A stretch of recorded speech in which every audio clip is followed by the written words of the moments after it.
श्री राम की पूर्ण पुरुषोत्तम भगवान श्री स्वामीनारायण की रोकड़िया देव हनुमान जी महाराज की इष्टदेव परम कृपाळु भगवान श्री स्वामीनारायण आज विक्रम संवत 2082 चैत्र शुद्ध 9 અને પવિત્ર દિવસ આજના દિવસે આ નિજ મંદિરમાં વિરાજમાન થઈ છેલ્લા ઘણા બધા વર્ષોથી આણંદ નગરી હોય કે આજુબાજુના વિસ્તારમાં જેઓ શ્રી રોકડિયા દેવ હનુમાનજી મહારાજના નિષ્ઠાવાન ભક્તો છે એવા ભક્તોની સર્વ પ્રકારે જેમની મનોકામના પૂર્ણ કરે છે, એમના કષ્ટ દૂર કરે છે, એમની પર ખૂબ કૃપા વરસાવે છે એવા આપણા સૌના આરાધકો લાડીલા કહો એવા શ્રી રોકડિયા દેવ હનુમાનજી મહારાજના સાનિધ્યમાં આજે જ્યારે સંપ્રદાય વિધિ પ્રમાણે વિધિવત નૂતન રત્ન થયા પછીની જે પ્રતિષ્ઠાનો વિધિ થયો છે ત્યારે આજના દિવસે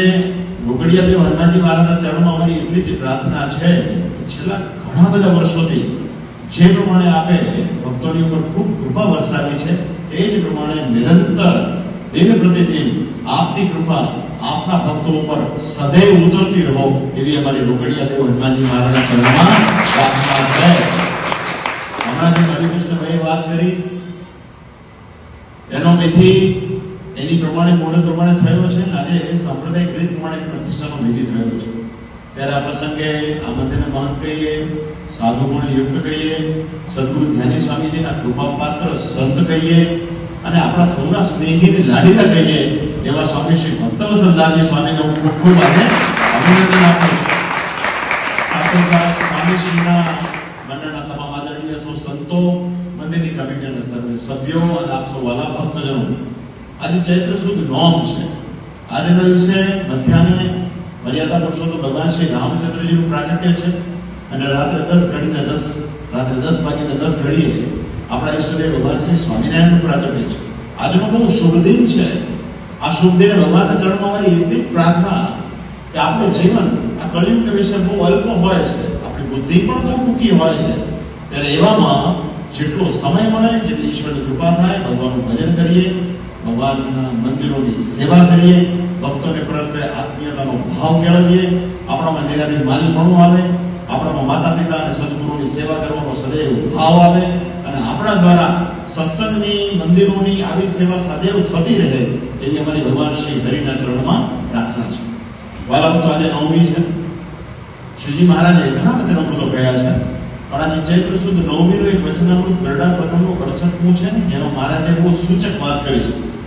શ્રીજી મહારાજ કે ભગવાન અષ્ટ પ્રકારની મૂર્તિમાં અને સંતમાં સદૈવ રહ્યા છે. પછી મહારાજે પોતાનું દ્રષ્ટાંત આપ્યું કે અમે 69 કાળમાં જગન્નાથજીને વિશે એક માસ પર્યંત જ્યારે અમને નિદ્રા આવતી ત્યારે અમે પ્રત્યક્ષ ભગવાનની મૂર્તિ વિશે પ્રવેશ કરી અને ભગવાનની મૂર્તિના નેત્ર વડે કરી અને અમે ભક્તોનો ભાવ નિભાવ્યો. એટલે ભગવાન મૂર્તિમાં સાક્ષાત મૂર્તિમાન હોય છે એવું શ્રી હરિ કહેવા માંગે છે. ત્યારે આ રોકડિયા દેવ હનુમાનજી મહારાજની જે મૂર્તિ છે ને, આપણે બહુ ભાગ્યશાળી છીએ કે અબજો બ્રહ્માંડના માલિક પૂર્ણ પુરુષોત્તમ ભગવાન સ્વામિનારાયણ દ્વારા સેવિત અને પ્રાપ્ત એવી મૂર્તિ આપી ગયા છે. અને કેવળ પાષાણની મૂર્તિ ન જાણવી. મહારાજ કે અષ્ટ પ્રકારની મૂર્તિ હોય, ધાતુની હોય, પાષાણની હોય, ચિત્રામણની હોય, માટીની હોય, મણિમય હોય, અનેકવિધ હોય, મનોમય પણ હોય. એ મૂર્તિઓમાં ભગવાન સાક્ષાત રહ્યા હોય છે. તો આમાં આપણા રોકડિયા દેવ હનુમાનજી મહારાજ સાક્ષાતપણે આ મૂર્તિમાં વિરાજમાન છે.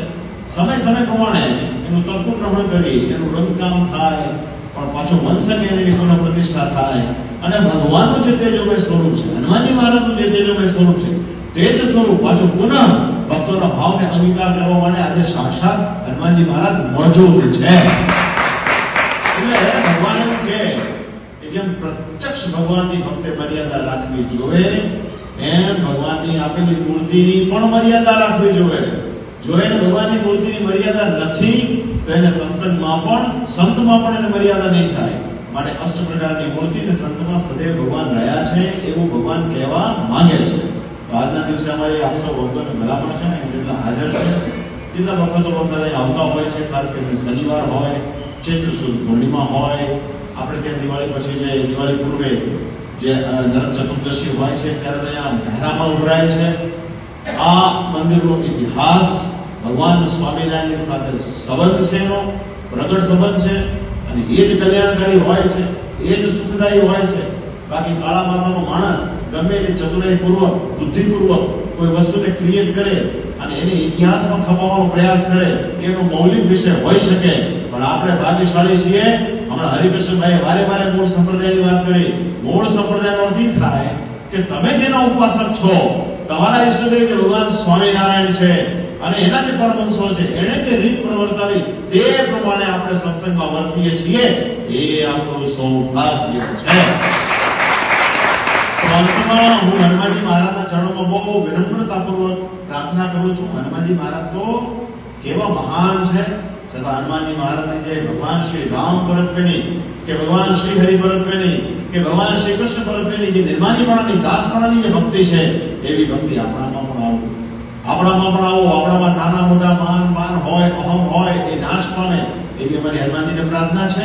અને ભૂદેવે બહુ સરસ છેલ્લે જ્યારે વિધિ સંપન્ન થયો ત્યારે હનુમાનજી મહારાજ પાસે એવો સંકલ્પ કરાયો કે આગામી સ્વામિનારાયણ સંપ્રદાયના જે મહા મોટા ઉત્સવ આવી રહ્યા હોય, એ તમામે તમામ ઉત્સવ નિર્વિઘ્ને પૂર્ણ થાય એવી રૂપરેખા હનુમાનજી મહારાજના ચરણોમાં પ્રાર્થના. અને આનંદ નગરી ઉપર તો જે એમની કૃપા છે, એ કૃપા દિન પ્રતિદિન ખૂબ વૃદ્ધિને પામતી રહે એવી રૂકડિયા દેવ હનુમાનજી મહારાજના ચરણોમાં પ્રાર્થનાની સાથે આપ સૌને ચૈત્ર સુદ નવમીની ખૂબ શુભકામના. ભગવાન આપ સૌનું ખૂબ મંગળ કરે એવી પ્રાર્થના સાથે અમારા ભાવથી જય સ્વામિનારાયણ.